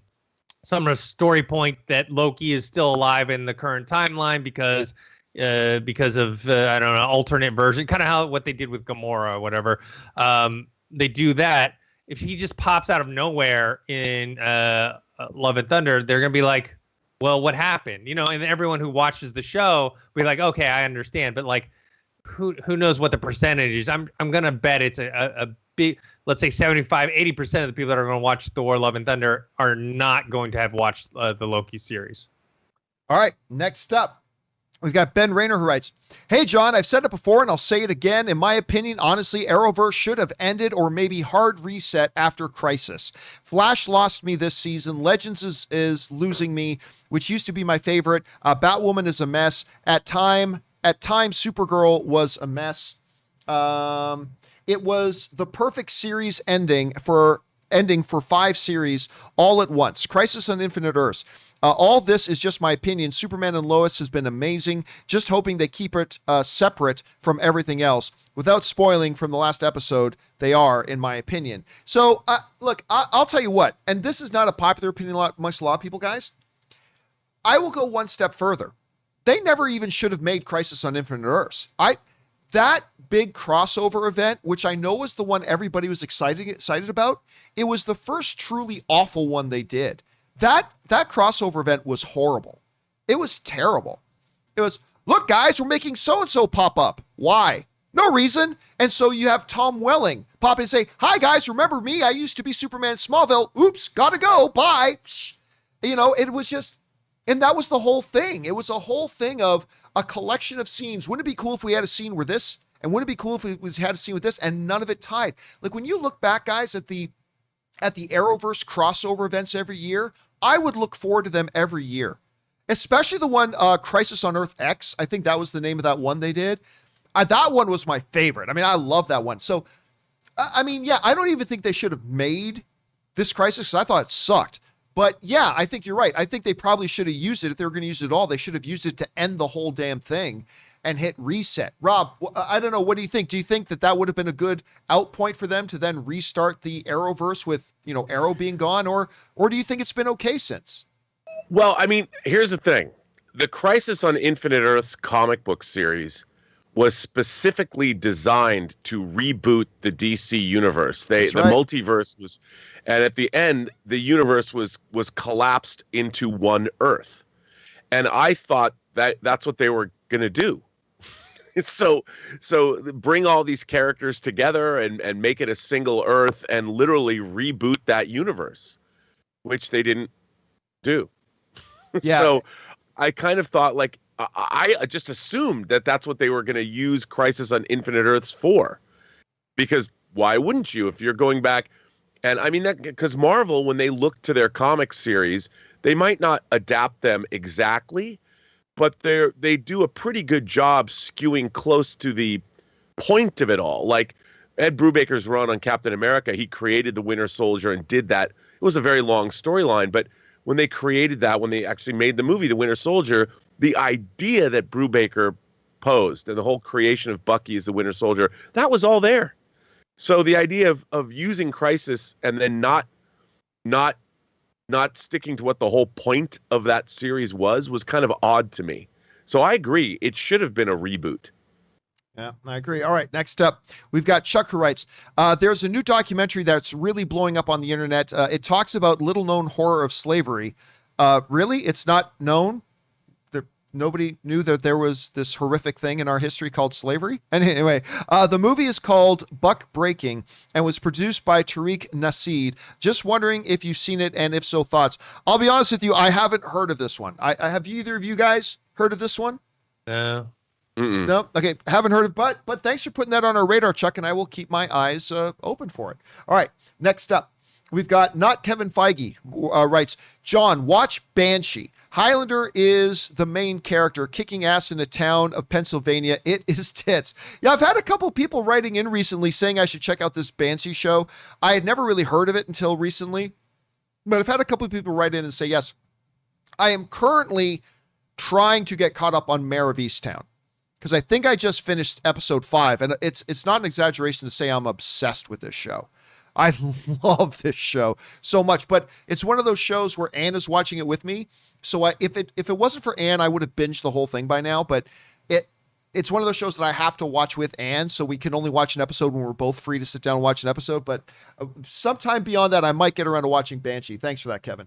All right, next up, we got DJ Potato Skins writes, Flash TV show is epic, but this season is losing Carlos, and the legendary Tom Cavanaugh is tough.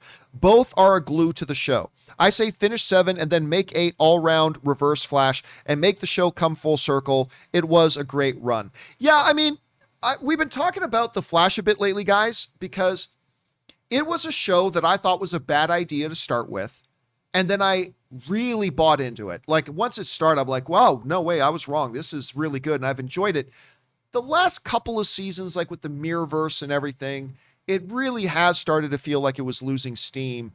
With them losing the Tom Cavanaugh, who's played all the Welleses, and them losing Cisco, who, I mean, are two of the guys that really brought a lot of the heart to the show. I honestly don't know why they're bothering doing another season. I think you can feel the air coming out of the sails in this show. And it's been a great show. And when it's done, 5 years from now, I'll look back on Flash very fondly. I've enjoyed this show overall. But now I feel like they're dragging it out far longer than its life, cycle should be. So I don't know. You guys, do either of you guys have a thought on that, on what they should do with Flash right now? Make it better. I think you're right. I mean, TV shows can only go so long before your creative team runs out of steam. And I think the Flash series has always sort of been plagued by, they've repeated themes and motifs. And then they just bring in a new character, like now they're bringing in Impulse. And I think that the repetitiveness of what they've done has been a detriment to the show, because really, how many Flash stories within the context of how they're doing it in a TV show can be told? I mean, Flash, his power is run fast, so they have to keep adding things like put it in a multiverse, or a mirrorverse, or different iterations, and that eventually wears thin because it's by inherently a gimmick, when really, you need character development, and in a show like The Flash, that's hard to do. Because you have to fall back on it's a super-powered action-adventure show as much as it is a character study. Dennis, have you, again, you and I hadn't seen each other in over a year, but have you been keeping up at all with the whole Arrowverse and CW thing, or Flash or anything like that? Not really. I kind of, not that I wasn't interested, but I kind of fell off Arrow and Flash after the first or second season, just not because of, it was just more, they have so many episodes. But I kind of want to go back to that one question. They were talking about Banshee. I think the reason why people are mentioning it to you, John, is because I know you recently watched all of Warrior, and the showrunner from Warrior did Banshee, and so I haven't seen it yet either. Yeah, I haven't seen it yet either, but I have it on my queue specifically because the showrunner from Warrior did that series beforehand. That was the series before. I've been getting people recommending Banshee and this other one, I can't remember which network it's on, but Mr. In Between. I've been hearing like those ones that say, if you like Warrior and you like these types of things, these are shows you should watch. Okay, I had no idea it was the same showrunner. Okay, so now that just bumped it up a little bit on my queue. For sure it did. All right, an anonymous viewer writes, where does Bring on the Filthy come from? Get asked this about probably once or twice a month. Long story made very, very short. Many years ago, we were talking about the upcoming 50 Shades of Grey movie, the upcoming 50 Shades of Grey movie. And we were talking about whether it should get an NC-17 or an R-rated. And I was talking about it and I said, you know, you can only put in so much filthy. And I said, now don't get me wrong. I love filthy. Bring on the filthy is what I said. And after that, that was it. Every email that got sent in ended with, and bring on the filthy. It just kind of caught on and became a thing, all from talking about 50 Shades of Grey. So that's where it came from. Thanks for asking, Anonymous. All right, next up. An anonymous viewer writes, Tom Welling, who once again we were just talking about, he used to play Superman in Smallville, recently stated he'd love to not have a standalone Superman, but share a universe with somebody like a Pattinson. He said if it was completely different, he would don the cape. Everyone and their grandma wants to see him in the cape. Thoughts? No, not everybody does. I think it's a stupid idea. It's a completely stupid idea. Look, I'm not saying it's a completely stupid idea to go back and revisit Smallville at some point if they want, but it's a completely idiotic idea, I think. And I hear a lot of people, like, you know what this goes all the way back to? I think the very, very first topic on my very first podcast, this is going all the way back to the movie blog days, the origins of the movie blog, and I did the world's first movie podcast. The term podcast wasn't even being used yet, but I think the very, very first topic I ever talked about on a podcast was the casting for Superman Returns. And one of the things that I kept saying was, like, so many people at that time, because this is many years ago, they wanted Tom Welling to be cast as Superman. And I was like, guys, this is not Smallville the movie. This is Superman. And I watched all of Smallville. I like Smallville very much, but Smallville isn't Superman. Smallville is a what if kind of separate Elseworld kind of universe thing that's very different from the mythology of Superman. But it's great. It's great for what it is, but it's not Superman. And if you were to cast Tom Welling, by the way, Tom Welling a couple seasons ago he was the main antagonist for an entire season of Lucifer, and he was great in it. I love seeing him in that. But to cast him as Lucifer would be a cheap, pathetic, desperate gimmick that I just think would be ridiculous. So no, I don't think you bring in Tom Welling not because I don't like Tom Welling, it's just you don't bring in Smallville Superman to be in there. I think it's a bad idea. I don't know, Dennis, what do you think? If you're like a vice president over there at the company and it's your decision to make, do you think there's upside to having a Tom Welling Superman in a Pattinson kind of universe? Absolutely not. And like you, I was a fan of Smallville. I like Tom Welling, but no, you don't take a character that was never meant to be. I mean, that whole universe was never meant to mix with the movie universe. It's not like the current Disney Plus series for Marvel, right? Those are intended to be part of the same universe, and therefore you have actors and characters jumping back and forth because that's how it was always planned and intended for. Smallville was never intended to mix with anything else. I mean, they even had their own other superhero later along the line. They had their own superhero characters that popped in that had nothing to do with any of the other like future DC shows at all. So no, you just don't do that. And and also to be frank, Tom Welling isn't like a huge name. I mean, he's known to Smallville fans, but it's not like you're bringing in like this A-list movie star in there to take on this role of an iconic character. I think that's a key point you just made. It's like it's not like Tom Welling, who I enjoy very much. Like I said, I loved his stint on Lucifer. I thought he was a great antagonist there. I love seeing, and I want to see more of Tom Welling, but you're right. It's not like he's some A-list superstar name out there that garners a lot of attention. And I just don't see it. Anyway, next up, we've got an anonymous viewer who writes, I think Warner Brothers / specifically DC has become the most unreliable studio in history. Everything they announce DC-wise either gets canceled or pushed back. They have absolutely no plan. You can trust anything they say on release or announcements. Agree? No, I don't agree. I think it's true to say there was a time not long ago when that was true.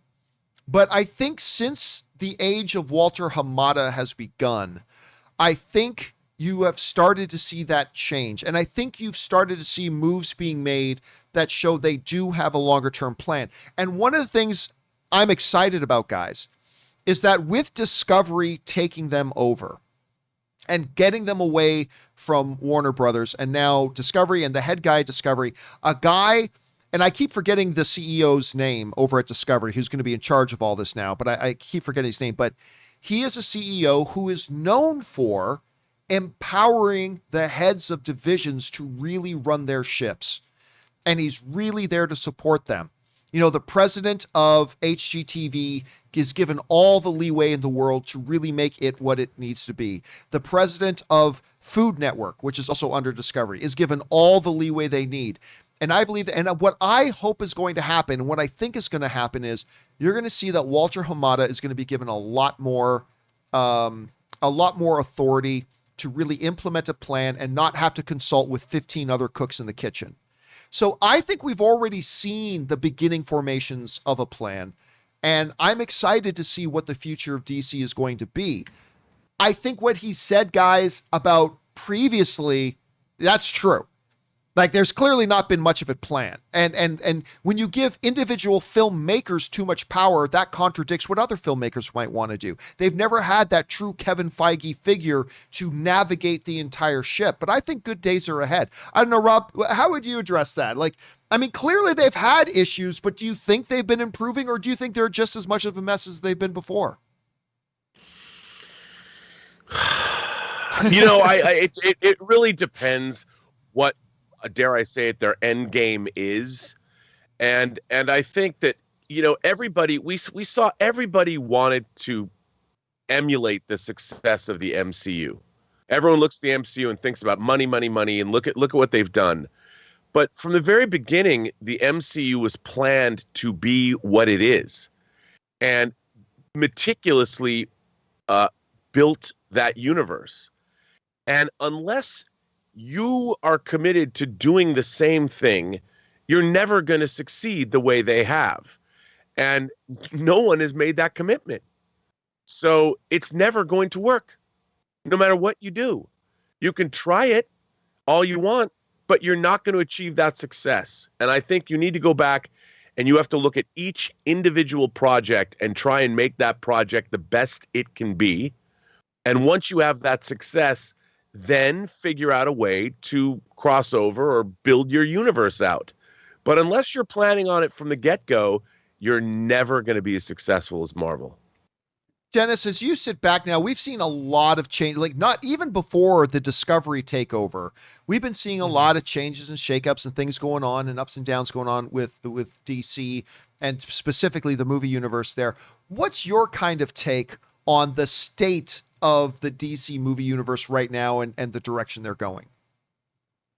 Yeah, I mean, I know that, you know, with Hamada taking charge, they definitely have gotten things a little more planned out, though the kind of cancellation of the Trench spinoff and New Gods kind of, I was wondering, like, where did that kind of come from? And, you know, why did they originally plan that? And now it's canceled. And so I think they might be better to go a different direction than Marvel, and just like the universe can still be connected, but not to be so much where they have to have all these characters and storylines kind of come in and out into each other, and just have it where it's like, okay, these characters exist in the same universe, but they're all, you know, Aquaman did, even though I didn't love Aquaman, at least that kind of did a good job of that, where it was its kind of own thing with, you know, slight references to a larger universe. And, you know, I think they can go that route versus trying to copy Marvel. Remember, in the very beginning, they were trying to copy Marvel very much so much to their detriment of like trying to get that. They really rushed to that Justice League movie. They remember they didn't even make a Batman movie. They went from Superman to Batman v Superman there was no Batman movie anytime in that whole sequence. So it's just they seem to like want to copy Marvel so bad. Now they're kind of retreating from that. I think that's a good thing. You know, John, I wanted to say one more thing too, is that like Dennis just brought up, Aquaman almost as a standalone movie. They made a vague reference to Steppenwolf. Then you had your Wonder Woman standalone movie, which, because she hadn't, I mean, obviously we'd seen her in Batman v Superman, but the Wonder Woman movie set in World War I didn't really have a connection, and it could breathe on its own. And then the Joker film, which was disconnected entirely, had its own life. And these are working. And I would think they should take an approach more like the James Bond films, where there's not even the continuity isn't there, even though we've had 25, well, we will have 25 Bond films when we finally see No Time to Die, and keep the continuity loose, because they don't have an overall plan. They're not building to a Thanos Infinity Crusade or whatever. They don't have that. And if you don't have that, then you don't have to worry about a shared universe, because you're not telling an overarching story. But I think if you made a lot of movies and alluded to various connections, they can definitely survive on their own, and that's what they should do. Yeah, I think their focus just needs to be on make good movies. That's it. Yes. I don't think they have to do the Marvel thing. You don't have to do what they did. And by the way, to be super successful, you don't have to be as successful as Marvel to be considered a truly great success. Look at Aquaman, look at Joker, and I think if they just put their focus on making great movies, everything else fixes itself. Yeah. Winning cures everything. Winning cures everything. Speaking of winning, curing everything, what a win to have Robert Meyer Burnett and Dennis Zen on the show at the same time. Gentlemen, it has been an honor to have you both on here. Thanks a lot for your time. We've kept you both a little bit over time. Rob, in the meantime, where can people follow you and your great adventures online and keep track of you? You can follow me on Instagram at my name, Robert Meyer Burnett. Find me on Twitter at BurnettRM. Or, of course, find me on the Burnett Work and my show, Robservations, on YouTube. And of course, Dennis, awesome having you on the show here today. Thanks for making time for us. Where can people follow you and keep up to date with you online? You guys can follow me on Twitter at ThinkHero or on Instagram, Dennis.tzng. I've been working on people have been asking what I've been doing. Working on if you have a VR system, I've been working on this basketball VR game called Pickup Basketball VR. Also been doing some freelance shooting, some the scenes over at the Shimodan with Christian Harloff over at Skybound. So if you want to check out some of that stuff. All right, guys, this has been a lot of fun for me. Let's do this again soon, and I will talk to both of you guys a little bit later. Have a good one, guys. All right, have a good one, John. Later. Ladies and gentlemen. Good to see you. The great Robert Meyer Burnett and the great Dennis Zen. It's so good to have these guys on here. And we're going to have to let us know in the comments section, guys, if you liked having two guys on with me here and if we should do this more in the future. I personally had a really good time. All right, let's keep things going here, shall we? First name, last name writes, you recently recommended The Queen of Katwe. Love that movie. And it was splendid. Long ago, you also championed the movie Stardust, which I still do to this day. It's the new Princess Bride, Stardust. I love that movie, which has got Daredevil and Superman. You got Charlie Cox and Henry Cavill in it. Anyway, which is one I revisit often. My question is, do you have any more movies you love that really never got the time in the split light they deserved? Yeah, because when I think of films, let me get rid of the headphones now. When I think of movies that never got the attention they deserved, those two are the ones that come to mind for me the most. I mean, one obviously is Stardust. I've been talking about Stardust for ages, like years and years and years and years. If you've never seen Stardust, you must. It's wonderful. I love Stardust. Queen of Katwe was just a few years ago with Lupita Nyong'o. I love that movie too. That movie just so surprising me. It's and again, no villain. It's just a movie about good people doing good things, about this young chess prodigy in Africa who kind of makes her way onto the world stage. It's amazing. Off the top of my head, I don't know. I'm sure I have many, many more like that. First name, last name. I can't think of them off the top of my head right now, but if I do, many of you guys in the live chat, can any of you guys think of films that I've talked about before that very few people have seen, and I always talk about it? I can't think of it off the top of my head, but if you do, throw it into the live chat there, guys, would you? All right. Or Darren is saying Spotlight. I love Spotlight, but that thing, didn't that win Best Picture at the Academy Awards? So it got attention. Spotlight got attention. All right. Let's move on here. Next up, we have Russell Amador, who writes, Hey, John, was just thinking about the time in December of 2019 you hosted a celebratory event for viewing, I believe. I would have attended. My wife and I weren't on vacation. Do you think you'll host something again where fans can attend? It'd be epic. Yeah, so back near the end of, right at the end of 2019, just before, the devil's nutsack year of 2020 began, we had we booked out a theater and we had a live John Campea Show 100 million views celebration. We were celebrating hitting 100 million views, and I think we were also at the exact same time getting ready to celebrate 200,000 subscribers, because I think we hit 200,000 subscribers just at the beginning of 2020, like in January or February of 2020. So we were getting close to that, so we were celebrating both, right?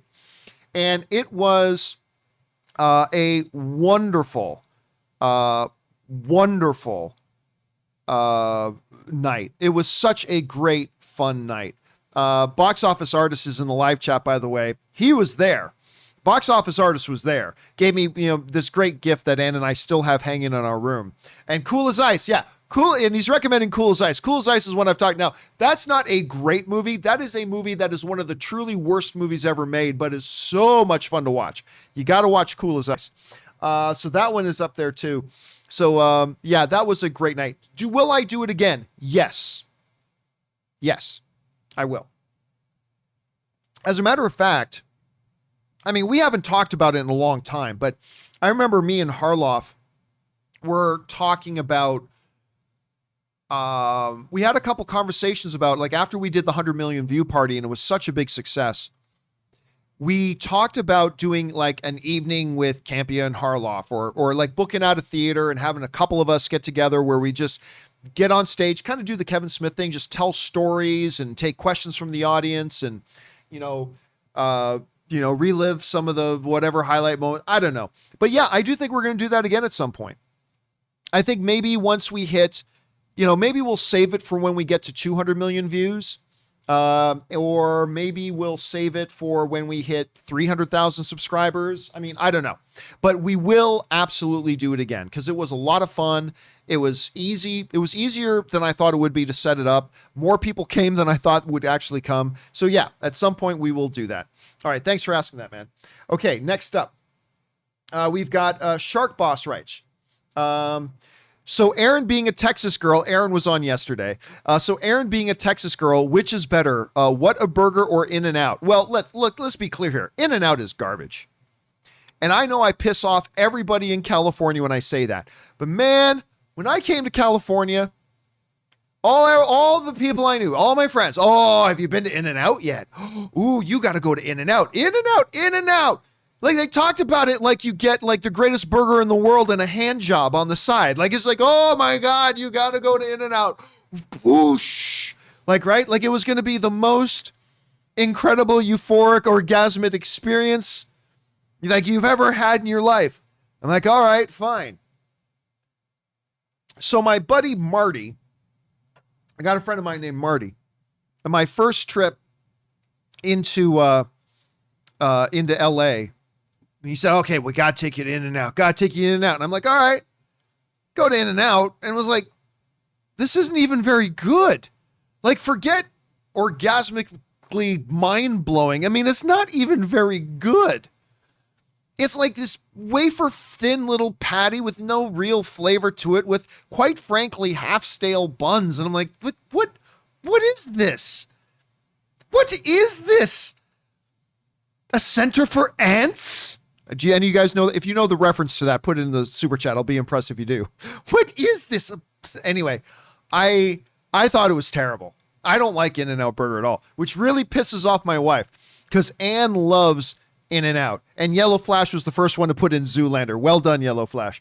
My wife loves In-N-Out Burger, and it pisses her off to no end that she can't go when I'm with her. If we're out driving around, after a movie or after a night out with some friends, she goes, oh, let's get something to eat. She knows she can never suggest an In-N-Out Burger because I'll just be no. But listen, in In-N-Out Burger's defense, I am in the vast minority. Most people love In-N-Out. most people I know who have ever had In-N-Out, most people love In-N-Out. So I acknowledge I'm in the vast minority. So if you're ever in California, you'll probably want to try it out because everybody else loves it. Like I said, I'm the odd man out here. I don't think their burgers are any good, but everybody else loves them. So you might want to give them a chance when you come here and check it out. All right, let's move on here, shall we? Ryan G writes, "Hey, John, I started watching Entourage a few weeks ago now. I'm on season 4. I didn't start it a few years ago because I didn't have a craving yet, but I was late to it anyway. And sorry about, I was a little angry at you for that." Okay. Oh, so yeah, right. So Ryan G wrote in the other day because we talked about Entourage, and Ryan wrote in and Ryan said like, "Dude, you just spoiled Entourage." Well, and I didn't spoil Entourage, but I did give away some spoilers in Entourage.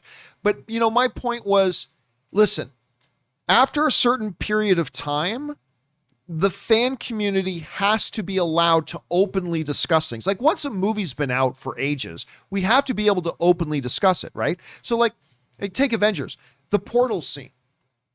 Like we as a movie fan community have to be allowed to openly talk about the portal scene. At some, like not right away, but at some point we've got to be allowed to talk about Mjolnir flying into Captain America's hands. Like we got to be careful about it when the movie first comes out and for a while, but then at some point we've got to be able to just openly talk about it. And of course, Entourage was a TV show that went off the air 10 years ago. So that is that. But no, I get it, Ryan G. And that's very good of you to write that in. So I appreciate that, man. Thank you very much. All right. Next up, we've got Elijah Learns to Direct writes. Part 1. First impressions. Love Loki. Big theory. Female Loki is going to be the main leader / antagonist. Through Loki chasing her, he's going to learn of her backstory and motivations of wanting to break the sacred timeline through point of view of TVA and her personally. 2 of 7. Okay, so we got a bunch here. He's going to connect with her because BC, in her opinion, he is trying to restore the freedom of free will to gazillions of beings throughout the universe for an oppressive terrorist group, the TVA, who kills anyone who doesn't abide by the sacred timeline, no matter what. Loki will not succumb to the rule of any person or organization over him. Combine that with the fact that in this sacred timeline, he kills his own mother and father. He is not going to willingly just return to that fate. It killed his malicious ego, seeing the consequences of his glorious purpose, which resulted in the latter betrayal and murder by Thanos. But more importantly, the death of his mother. I believe the following will be the moral dilemma of the show. Help Mobius, a character he grows to care for and who shows him he could grow past his selfish self. Stop F. Loki from destroying the timeline and accept that in result, he is responsible for death of mom and will die by Thanos, or can side with F. Loki and destroy the sacred timeline, but in a scandalous way that benefits him the most, but frees everyone from the oppressive control of the TVA. Like he said, I am not a killer, I am a liberator. This destruction of the timeline will lead to Spider-Man, Far From Home, Doctor Strange, and may not be resolved even after. I love how this show is going. I can't wait to see how it plays out. Female Loki, if it is her, can be a jubilantly intriguing addition. Don't think we've seen any footage from 4 through 6, maybe even 3. All right, so first of all, thanks for writing all that in, Elijah. I appreciate that very much. See, here's the thing. This goes back to the beginning discussion of what we talked about in the Loki episode 1 open spoiler discussion. The oppressive TVA. Here's the thing, though. It all depends on what your philosophical ideology is of what the TVA is. And I explained this in that video where you have to forgive me for going back into my seminary days. But back in seminary, like, there was often this debate when it comes to God about predestination versus foreknowledge, right? Predestination versus foreknowledge. Because the debate amongst theologians was, does God predestine everything? And you'll see how this ties into Loki. Does God predestine everything you're going to do and say, which is what some people believe? Or does God just know everything you're going to do and say? And that sounds like the same thing, but they're really two different things.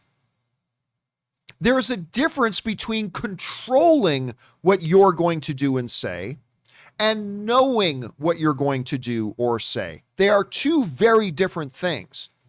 And so the way I looked at it, and I could change my mind as Loki progresses, but the way I looked at it was this, and I used this remote control as an example. The TVA and the Timekeepers, whether one is actually Kang or not, but the Sacred Timeline is something that they sit outside of, right? They're outside of time. And they can see the timeline from beginning to end. And like Mobius said, you've done this over and over and over and over again, because that's the time. The Sacred Timeline has played itself out a million times. The TVA doesn't control what's going to happen in the timeline. They know what's going to happen in the timeline. And they know that at this point, this is what happens over and over and over again. And then at this point, this is what happens over and over and over again. And then when something breaks that cycle, it creates a nexus and a variant comes into existence and it threatens all of existence. So it's not that they try to punish people who break with their plan, but they know this is the sacred timeline. And we are charged with keeping it intact or else chaos ensues and whatever. So again, once we see more episodes of Loki, I may change my position on that. I may start to think that, oh no, the TVA is actually trying to create predestination for everybody in time.